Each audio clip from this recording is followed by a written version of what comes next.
오늘 말씀의 제목을 율법보다 사랑입니다 라고 말씀의 제목을 정해보았는데, 여러분, 사랑보다 율법이 우선입니다 이러면 될까요? 될까요? 안 될까요, 여러분?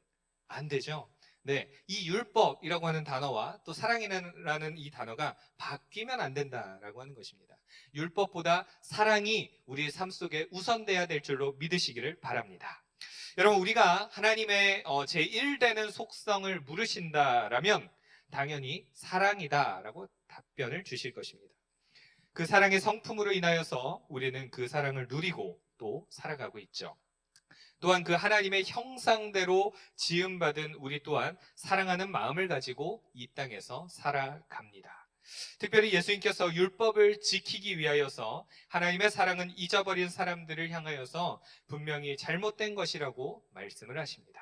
그래서 성경 기자의 기록들을 보면 많은 부분 예수님께서 안식일에 사역을 감당하셨다라고 하는 내용들을 서술하고 있습니다. 그래서 오늘 본문의 이야기도 그 중에 한 가지다라고 하는 거죠. 우리 10절의 내용을 우리가 같이 다시 한번 좀 읽어보시겠습니다. 10절 시작. 예수께서 안식일에 한 회당에서 가르치실 때에 라고 기록합니다. 여러분, 제가 색깔을 어디에 표시해놨죠? 안식일에라고 표현해놨습니다. 예수님께서 안식일에 회당에서 가르치십니다. 이것은 단순하게 예수님이 한 번 가르치셨다는 말이 아닙니다. 계속해서 기회가 주어질 때마다 쉼없이 계속해서 가르치셨다라는 의미죠. 특별히 이 누가복음의 저자 누가는 안식일이라고 하는 날을 강조함으로써 안식일의 진짜 주인이 누구인지를 분명하게 알려주고 있습니다.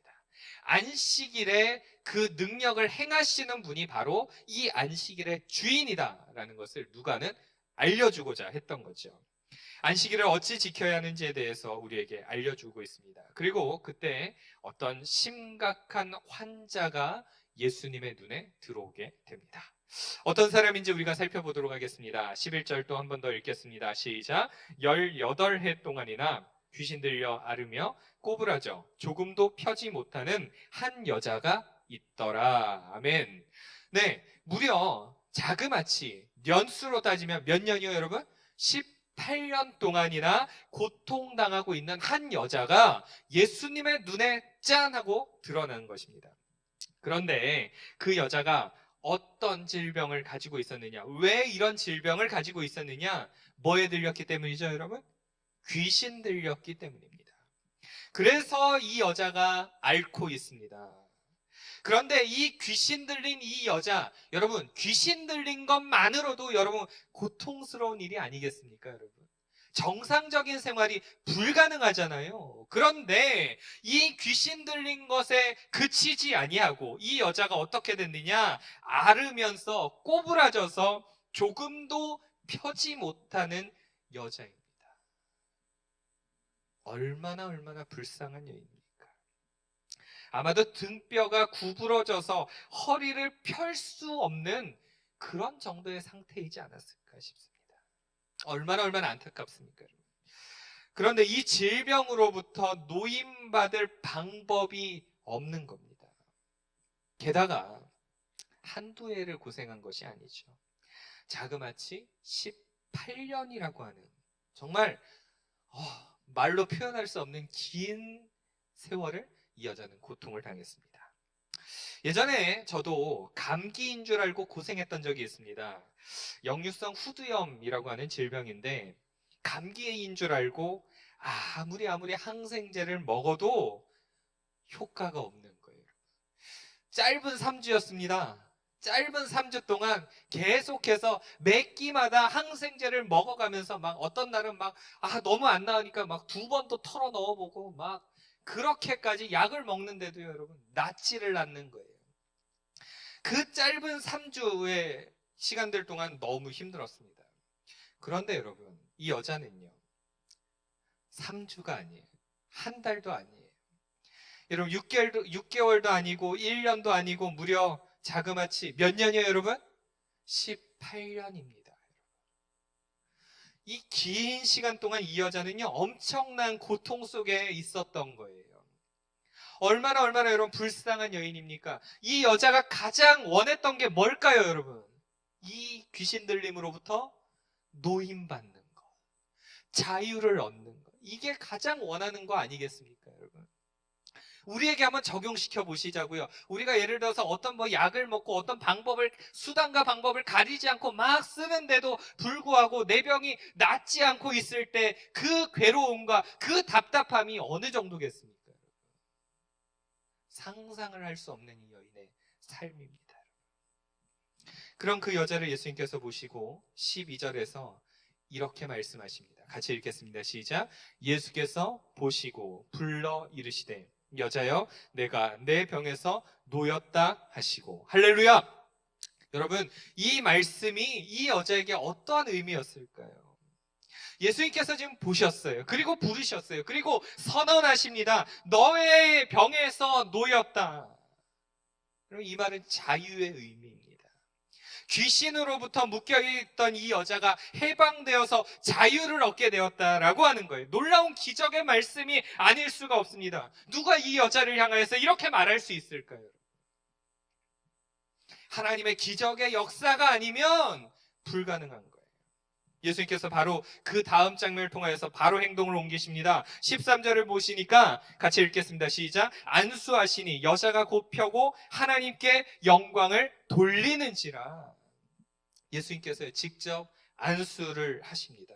그러자 아주 놀라운 일들이 생깁니다. 여자가 귀신으로부터 노임을 받았습니다. 무려 18년 동안이나 고통당하고 있던 그 괴로움에서 노임을 당하게 됩니다. 그리고 굽었던 몸의 장애가 완전하게 활짝 펼쳐집니다.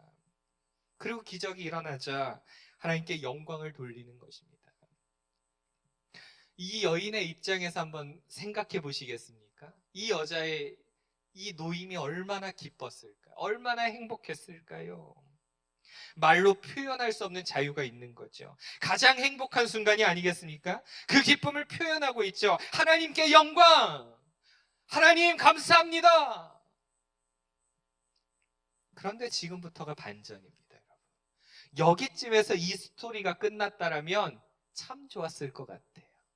그런데 이제부터 반전이 시작되는데 14절의 이야기입니다. 14절 같이 읽겠습니다. 시작. 회당장이 예수께서 안식일에 병 고치시는 것을 분내어 무리에게 이르되 일할 날이 엿새가 있으니 그동안에 와서 고침을 받을 것이요 안식일에는 하지 말 것이니라 하거늘. 여러분, 제가 색깔로 표시된 뭐라고 쓰여 있어요, 여러분? 분내요.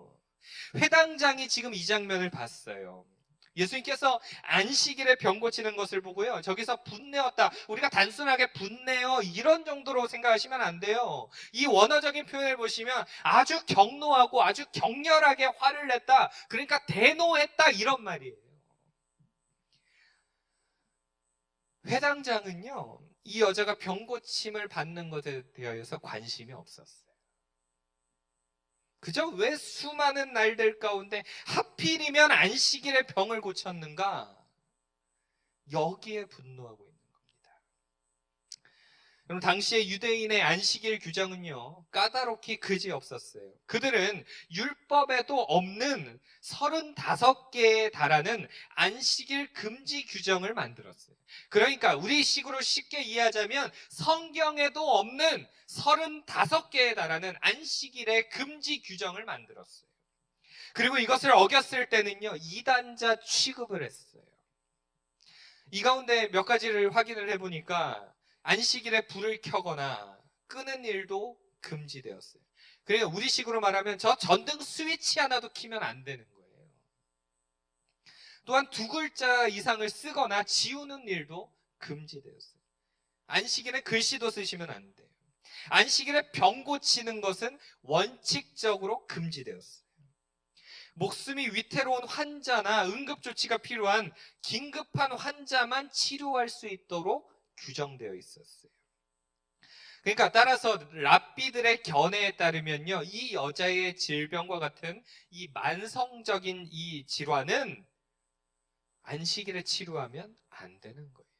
성경에도 없는 자기들만의 법을 만들어서 안식일에 치료하면 안 돼, 이렇게 정해놓는 겁니다. 그런 모습을 바라보신 예수님께서 이제 놀라운 말씀을 하시게 되는데 15절에 등장하고 있습니다. 15절 우리 같이 한번 읽겠습니다. 시작. 주께서 대답하여 이르시되 외식하는 자들아 너희가 각각 안식일에 자기의 소나 나귀를 외양간에서 풀어내어 이끌고 가서 물을 먹이지 아니하느냐. 여러분 이것의 진짜 의미가 뭘까요? 당시의 회당장을 비롯한 율법을 꽤나 잘 지킨다라고 하는 율법의 준수자들은 안식일에 그들의 소나 나귀를 그 마구간에서 풀어내서 물을 먹이는 것을 하나의 습관처럼 지속적으로 지켜왔다는 겁니다. 실제로 탈무드의 기록에 의하면 안식일에 동물의 등에 짐을 지우고 몰고 다니는 것과 또 물을 운반하는 것은 금지되었지만 동물에게 물을 먹이는 것은 허용되어 있는 것으로 기록되어 있습니다. 이처럼 당시의 유대인들은 율법 규정에도 없는 것을 자의대로 만들어서 어떤 것은 금지하고 어떤 것은 허용하였다라는 겁니다. 예수님께서는 이처럼 인위적인 규법을 이유로 선을 행하는 것조차 정죄한 자들을 외식한 자로 규정하면서 꾸짖었다라고 하는 겁니다. 성경에도 없는 것들을 만들어내놓고 외식하고 있는 그들을 향하여 꾸짖고 있는 거죠. 그래서 예수님께서는 그 15절의 말씀과 같이 너희가 그렇게 물을 먹이지 아니하느냐, 소나 나귀에게는 물을 먹이면서 지금 이 만성적으로 18년 동안이나 고통당하고 있던 이 여자를 고치는 것이 왜 불법이냐, 이 이야기를 하신 겁니다. 16절에 그 중요한 이야기가 등장하고 있죠. 16절 같이 읽겠습니다. 시작. 그러면 18해 동안 사탄에게 매임받은 이 아브라함의 딸을 안식일에 이 매임에서 푸는 것이 합당하지 아니하냐.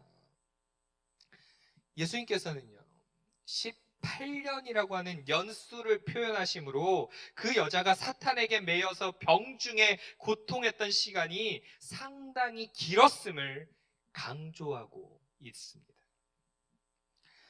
이는 또한 안식일에 병을 고치는 예수님을 비방하는 회당장을 비롯한 종교 지도자들의 모순된 행위를 더욱 질책하는 표현입니다. 즉 그들은 소나 나귀가 물을 마시지 못한 채로 외양간에서 하루만 묶여 있어도 풀어주면서 자유와 안식을 누리지 못한 채 사단에게 무려 18년 동안이나 매여 있던 여인을 풀어주는 예수를 비방하는 그 자기 모순에 사로잡혀 있었던 겁니다. 그러면서 아브라함의 딸이라고 하는 표현을 예수님께서 이 여자를 향하여 사용하고 있습니다. 아브라함의 딸, 왜 이런 표현을 쓰셨을까요? 아브라함의 자손이라고 하는 게 이들에게 어떤 의미일까요, 여러분? 언약 백성이란 말 아닙니까? 이 여자마저도 이 언약 백성이 이 여자를 풀어주는 것이 당연한 일이 아니냐, 합당한 일이 아니냐, 그렇게 강조하고 있습니다. 마지막으로 17절을 보시도록 하겠습니다. 17절 같이 읽겠습니다. 시작. 예수께서 이 말씀을 하시매 모든 반대하는 자들은 부끄러워하고 온 무리는 그가 하시는 모든 영광스러운 일을 기뻐하니라. 할렐루야. 예수님의 말씀을 들은 율법주의자들은요 오히려 부끄러워하는 상황이 되어버렸어요. 겉으로는 율법을 잘 지키는 척 했으나 연약한 자들을 돌보지 않는 부끄러운 민낯이 그대로 드러난 것입니다. 하나님이 명령하지 않는 율법을 스스로 만들어서 지키려고 하는 잘못된 모습을 예수님은 비판하고 계셨습니다. 그리고 예수님의 가르침을 따르는 사람들은 그가 하시는 모든 영광스러운 일들을 기뻐하는 모습을 보였습니다. 예수님께서는 이처럼 한 영혼을 천하보다 귀히 여기는 모습을 보여주셨습니다. 이제 말씀을 좀 정리할까 합니다. 그러면 오늘 말씀을 통하여서 우리는 어찌해야 될까요? 우리들 사랑을 더 실천해야 될 줄로 믿습니다. 사랑이 없는 율법은 하나님이 싫어하시는 겁니다. 예수님 닮은 모습으로 살아가도록 수고하는 것입니다. 예수님처럼 사랑해 보려고 애를 쓰는 겁니다, 여러분. 우리의 삶 속에서 우리가 만나고 있는 모든 사람들을 향하여서 내가 어떻게 하면 예수님처럼 사랑할까? 그것을 고민하는 겁니다.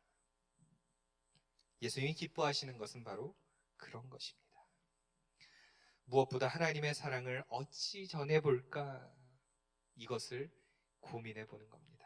어찌하면 상대방이 실족하지 아니하고, 어찌하면 내 남편이, 나의 아내가 실족하지 아니하고, 내 자녀가 실족하지 아니하고 풍성한 하나님의 사랑을 느끼게 할까?